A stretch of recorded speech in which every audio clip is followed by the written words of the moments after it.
আসসালামু আলাইকুম ওয়া রাহমাতুল্লাহি ওয়া বারাকাতুহু।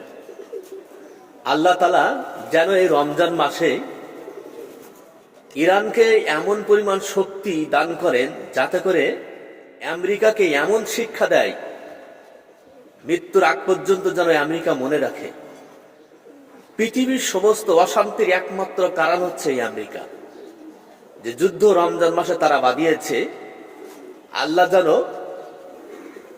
ইরানের মাধ্যমে তাদেরকে এমন শিক্ষা দেয়, সে ক্ষতিপূরণ তুলতে যেন তাদেরকে 200 বছর সময় লেগে যায় এবং আমেরিকার মাঝখানে যেন বোমা মারার ক্ষমতা তাদেরকে দেওয়া হয়।